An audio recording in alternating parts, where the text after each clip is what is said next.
My name's Ethan, and I'm a medical examiner for the state police. For the most part, I don't have any problems with taking care of autopsies, but the body I took care of last night made me quit my job. It started like any other autopsy. A body comes in, I sign the delivery, and I put it in the fridge until I'd be ready to start working on it. The body that came in was male. Looking at the notes, I found his name was Salem Blake. He was 41 years old, 6'5", dark short hair, and he had a short beard, maybe about an inch or so in length. You could see some grey hairs around his temples. Looking at the head, I couldn't see any signs of trauma, and his green eyes looked normal for a dead guy. No signs of damage in his mouth or around the neck either. Checking his entire body, I could conclude that there was no obvious signs of external damage, except for a several-day-old bruise on his left hand. Sad, I said to myself as he lay there, his arms along his sides with the palms resting on the autopsy table. Mr. Blake was somewhat of a celebrity in a small town nearby. He founded a company that manufactures premium scented candles, and had made a lot of money by selling them both in stores around here and online with shipping around the world. As far as anyone in the precinct knew, he didn't have any enemies. He was in good shape and left behind his lovely fiancée and 2 children. He did a lot for his community, helped with coaching the local juniors in baseball, volunteered in the soup kitchen in the city I work in, and he started a fundraising campaign to help build affordable housing to reduce homelessness. I walked over to my chart and made some notes before proceeding to take out the tools I needed to start opening him up. I made a Y incision and peeled back the skin. There was pretty much no blood, since the heart wasn't pumping anymore. The color of the blood looked normal considering the circumstances. I then detached the muscles, exposing the abdominal cavity, his rib cage, and the neck muscles. Making a couple of cuts along the sides of the rib cage, I removed that as well. As I lifted the ribs off the body, it almost seemed like it twitched a little. I shrugged it off as the weight shifting.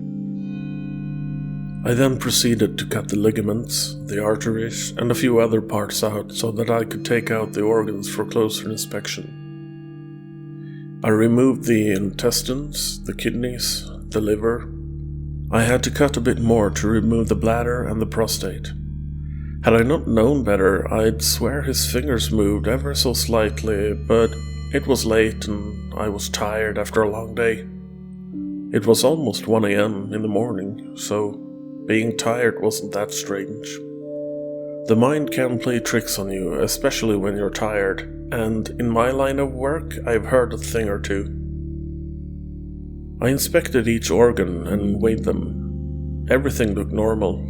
Strange, I thought to myself. Not a single thing seems to be wrong. What did he die of? I removed the lungs, and sure, you could tell he was a smoker, but I have seen lungs in way worse condition than these. I looked at Mr. Blake's face, and the eyelids had opened just a tad. It happens every once in a while, as the body starts to dry up. I had seen it before. I took some biopsies from the organs I had removed and put them in a new machine we have that scans for anomalies in the cells. A neat piece of technology, even though I don't understand how it works, just that it does. Since I had a cup of coffee, or 5, too many, I felt I needed to relieve myself, so I figured I'd do that while waiting for the machine to do its thing. When I came back, the machine had printed the result. Still nothing. I don't get it.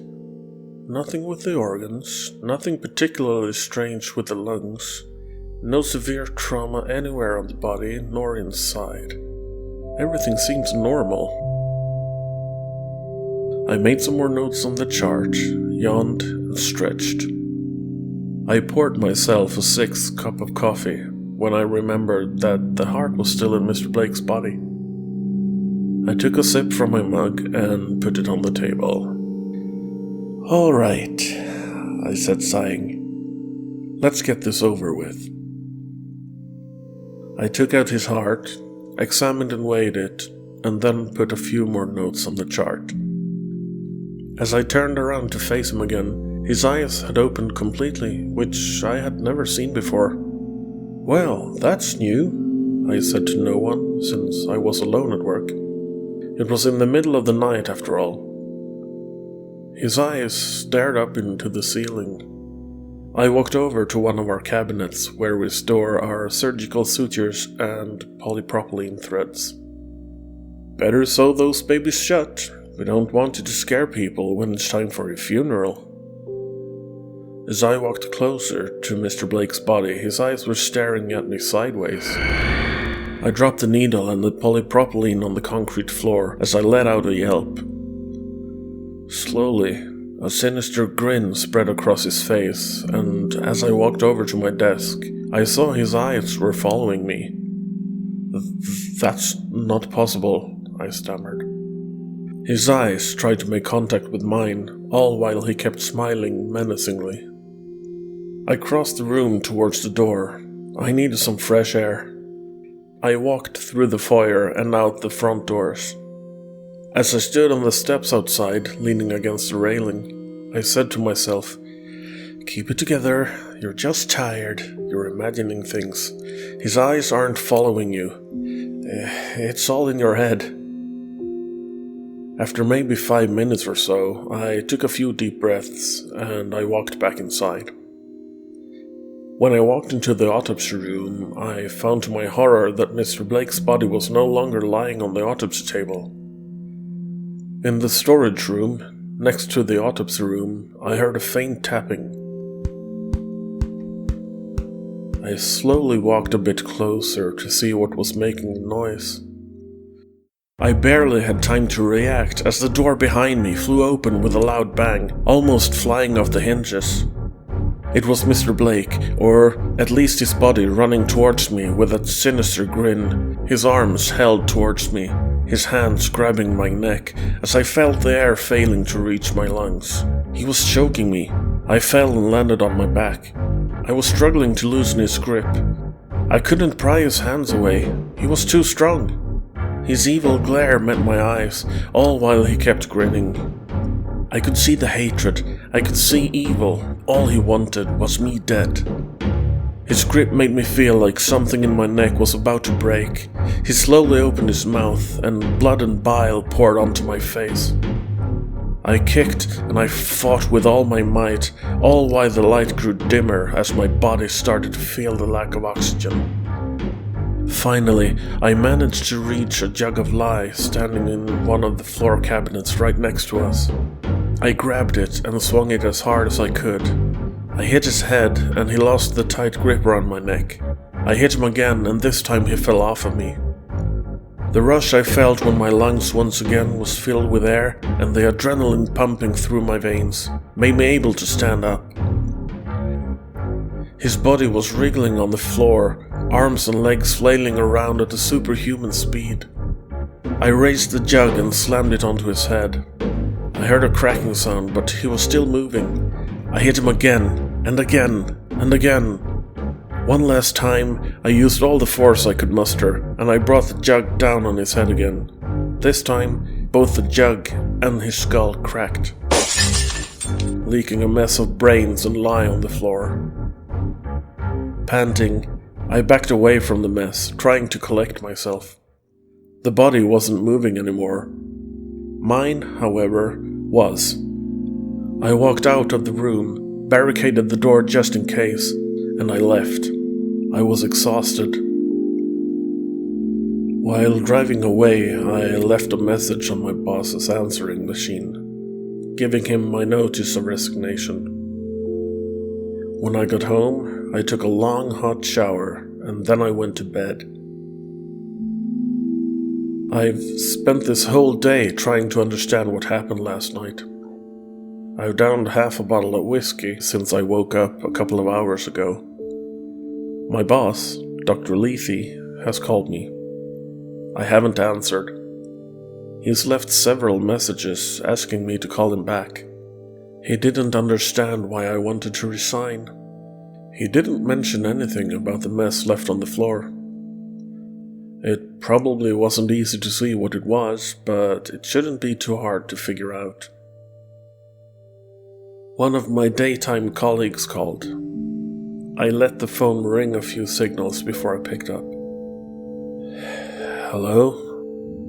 Hey Ethan, how are you? A concerned tone in his voice. Liam, hey, I've been better. You sound a bit off. Yeah, I had a rough night at work last night. I understand. I've been there. I just got back from a week off and heard about Mr. Blake. Did Dr. Lethe tell you? I asked. No, I saw it on the news last night when I got back. I've been off-grid in the middle of the woods with no power, no electronics.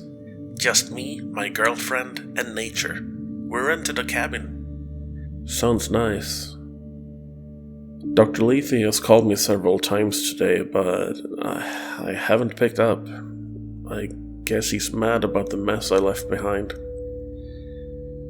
Mr. Blake's body... What mess? He cut me off. It's a long story, and I doubt you'd believe me. No, seriously, what mess? Everything is spotless here. What do you mean, spotless? What about... I heard something at the door. Hang on, there's someone at the door. It sounds like they're tapping.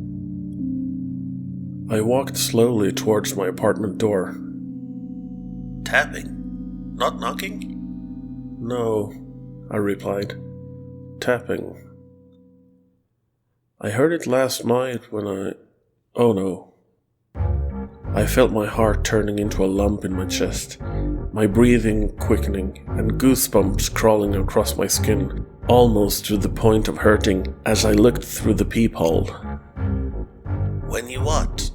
Liam asked. Ethan? I kept hearing the tapping.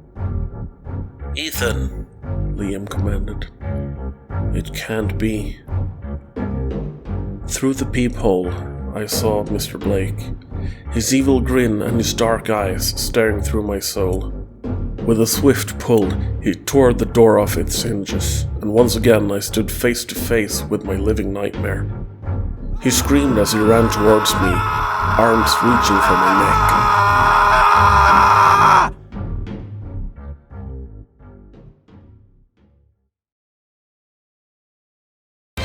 Thank you for listening to this podcast, a part of Tomasron Tells Tales. Come back again to find more stories narrated by me with occasional assistance from Jasper. Please visit tomasron.com for more information.